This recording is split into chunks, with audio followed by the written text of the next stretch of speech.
दोस्तों आज मैं ओल्ड मूवी को एक्सप्लेन करने वाला हूँ। तो कहानी की शुरुआत में हम एक फैमिली को देखते हैं जिसमें हस्बैंड का नाम गाई और वाइफ का नाम प्रिस्का होता है। इन दोनों का डाइवोर्स होने वाला था, इसीलिए ये अपने दोनों बच्चों जिनका नाम मेडॉक्स और ट्रेंट होता है उन्हें आखिरी बार ट्रिप पर ले जा रहे होते हैं। कुछ देर बाद ये उस रिजॉर्ट में पहुँच जाते हैं जहाँ का मैनेजर इनका अच्छे से वेलकम करता है और इन्हें वेलकम ड्रिंक भी दिया जाता है। ये फैमिली यहाँ आकर काफी खुश होती है। कुछ देर बाद ये यहाँ पर एक फैमिली से मिलते हैं जिसमें वाइफ का नाम क्रिस्टल होता है। क्रिस्टल का हस्बैंड एक सर्जन होता है और ये अपनी बेटी के साथ यहाँ आए होते हैं। अब जब ये सभी बातें कर रहे होते हैं तभी इस रिजॉर्ट का मैनेजर यहाँ पर आता है और इन्हें बताता है कि यहाँ पर एक बहुत ही खूबसूरत बीच है, इसीलिए तुम्हें वहाँ जाना चाहिए। तभी यहाँ पर हम उस मैनेजर के नेफ्यू यानी भतीजे को देखते हैं जो उसी के साथ रहता है और मेडॉक्स और ट्रेंट से उसकी दोस्ती भी हो जाती है जो आपस में एक मैसेज डिकोडिंग का गेम खेलते हैं। अब अगले दिन ये सभी उस बीच की तरफ जाने के लिए निकल जाते हैं। इनकी गाड़ी घने जंगलों से होते हुए उस बीच तक पहुंच जाती है जो कि काफी खूबसूरत होता है। अब ये सभी गाड़ी से उतरकर उस बीच पर आ जाते हैं जहां पर सभी काफी खुश होते हैं। यहाँ पर हम एक कपल को देखते हैं जो यहाँ पहले से आए हैं। अब सभी बच्चे आपस में खेल रहे होते हैं, तभी खेलते हुए उन्हें बीच पर कुछ पुराने सामान मिलते हैं जिसे देखकर वो सोच में पड़ जाते हैं कि अगर पहले भी लोग यहाँ पर आए थे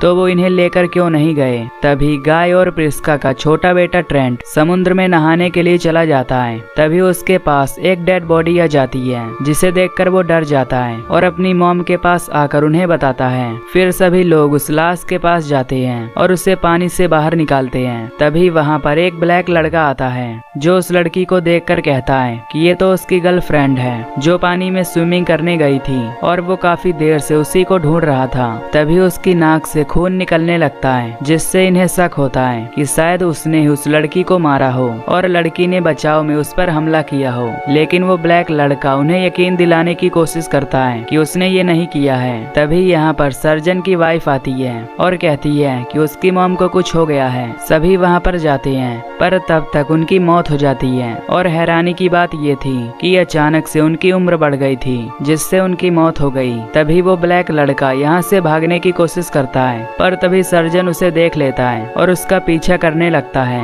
फिर जब ये दोनों चट्टान के बीचों बीच से भाग रहे होते हैं तो तभी इन दोनों के सर में बहुत तेज दर्द होने लगता है जिससे दोनों बेहोश हो जाते हैं। फिर जब इन्हें होश आता है तो ये खुद को उसी बीच पर पाते हैं। ये देखकर किसी को भी कुछ समझ नहीं आ रहा होता। प्रिस्का को अपने बच्चों की चिंता होने लगती है, इसीलिए वो उनसे अपने बच्चों को ढूंढने के लिए कहती है, लेकिन उसके बच्चे वहाँ पर नहीं होते। तभी वो उस कपल के पास जाती है जो यहाँ पर पहले से आए थे।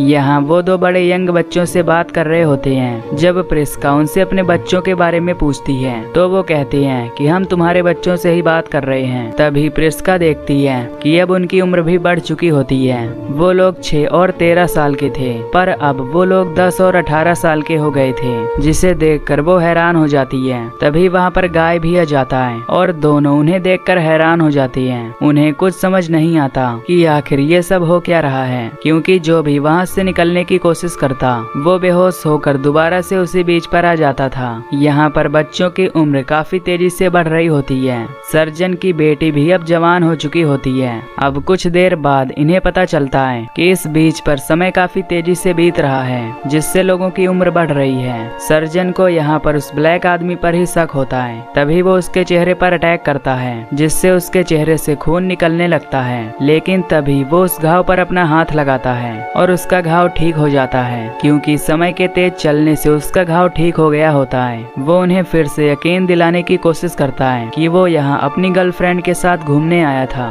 अब काफी कैलकुलेशन लगाने के बाद इन सभी को समझ आता है कि इस बीच पर बीतने वाला आधा घंटा 1 साल के बराबर है और अगर ये 24 घंटे के अंदर यहाँ से नहीं निकले तो इन सभी की उम्र 48 साल बढ़ जाएगी, जिससे इन सभी की मौत हो जाएगी। अब ये किसी भी तरह इस बीच से निकलना चाहते हैं पर तभी प्रिस्का के पेट में दर्द होने लगता है और वो बेहोश हो जाती है। सर्जन उसे चेक करके कहता है कि इसके पेट में जरूर कुछ गड़बड़ है। वो अपनी चाकू की मदद से उसके पेट में कट लगाता है पर उसका घाव तुरंत ही हील हो जाता है। इसीलिए सभी लोग एक आइडिया लगाते हैं और कट लगाकर उसके स्किन को पकड़ लेते हैं। तभी सर्जन उसके पेट से एक स्टोन निकालता है जो कि काफी बड़ा था और कुछ ही ही देर बाद प्रिस्का को होश आ जाता है। इधर उस ब्लैक लड़की की गर्लफ्रेंड को एक कपड़े से ढक दिया गया था। फिर जब वो अपनी गर्लफ्रेंड को देखने जाता है तो वहाँ पर बस उसकी हड्डियां ही बचती हैं। उसकी पूरी बॉडी डिकम्पोज हो चुकी होती है, जिसे देखकर सभी लोगों के होश उड़ जाते हैं और इससे इन्हें पता चलता है कि यहाँ पर 7 साल बीत चुके हैं, क्योंकि एक डेड बॉडी को स्केलेटन बनने में लगभग इतना ही समय लगता है। दूसरी तरफ ट्रेंट और सर्जन की बेटी दोनों साथ में होते हैं, जहाँ ट्रेंट उससे फिजिकल हो जाता है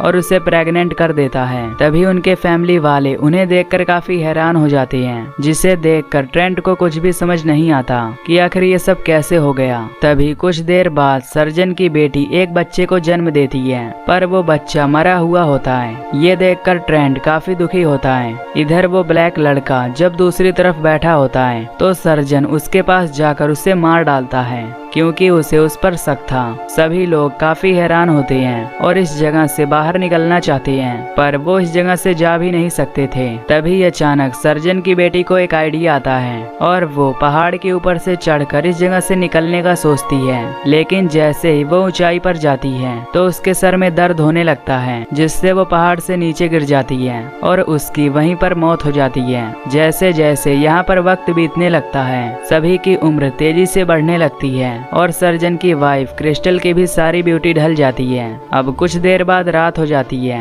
जहाँ गाई और प्रिस्का दोनों भी अब बूढ़े हो जाते हैं। तभी सर्जन, जो कि अब पागल हो चुका था, वो किसी के भी ऊपर हमला करने लगता है। तभी प्रिस्का एक जंग लगे चाकू से सर्जन पर हमला करती है, जिससे उसकी पूरी बॉडी में पॉइजन फैल जाता है और उसकी भी मौत हो जाती है। अब सभी लोगों के मर जाने के बाद ये आखिरी फैमिली बचती है, लेकिन समय के काफी तेजी से चलने की वजह से प्रिस्का और गाई की भी मौत हो जाती है। अब सिर्फ यहाँ पर ट्रेंट और मैडॉक्स बचे होते हैं। अब अगले दिन सुबह हम देखते हैं, जहाँ ट्रेंट और मैडॉक्स अब पूरी तरह वयस्क हो चुके हैं। उनके पास अब 13 घंटे बचे होते हैं, जिसके बाद ये भी मर जाएंगे। अब इन्हें समझ नहीं आता कि ये यहाँ से कैसे निकलेंगे। तभी ये देखते हैं कि उनके पास अभी भी वो पेपर है, जिस पर ये मैनेजर के नेफ्यू के साथ गेम खेल रहे थे और उसमें एक कोडेड मैसेज होता है। फिर ये उसे सॉल्व करने लगते हैं और तभी इन्हें पता चलता है कि यहाँ से निकलने का एक ही रास्ता है, जिसमें इन्हें समंदर की गहराइयों में जाना होगा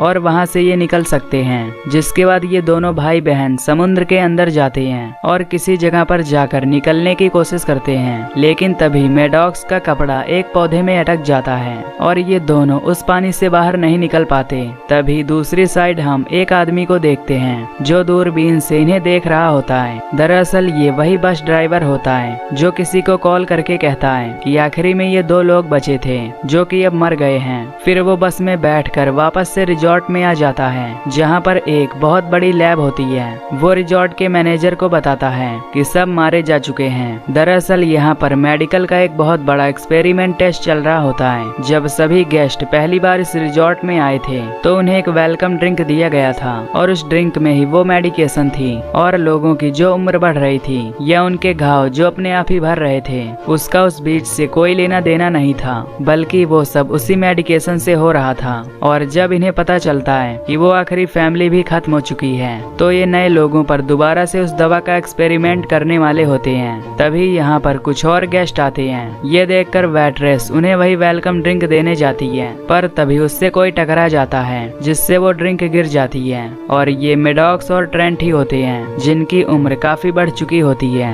दरअसल जब पानी के अंदर मैडॉक्स के कपड़े फंस गए थे तो उसके भाई ने उसे छुड़ा दिया था, जिसके बाद ये नीचे से होते हुए दूसरी तरफ निकल गए थे और तभी इनके ऊपर से एक हेलीकॉप्टर गुजरा, जिससे इनकी जान बच गई थी। लेकिन अब उम्र बढ़ने से इन्हें कोई नहीं पहचान रहा होता। तभी ये उस मैनेजर के नेफ्यू के पास जाते हैं, जिसने उन्हें ये सीक्रेट मैसेज दिया था। वो फैसला करते हैं कि वो उसे लेकर पुलिस के पास जाएंगे और इस रिजॉर्ट की सारी सच्चाई बता देंगे। जिसके बाद ये दोनों यहाँ से अपनी आंट के पास चले जाएंगे और ये मूवी यहीं पर एंड हो जाती है। तो अगर आपको ये वीडियो पसंद आई हो तो वीडियो को लाइक और चैनल को सब्सक्राइब कर देना। बाकी मैं मिलूंगा आपसे अगली वीडियो में। Till then take care, love you, bye bye.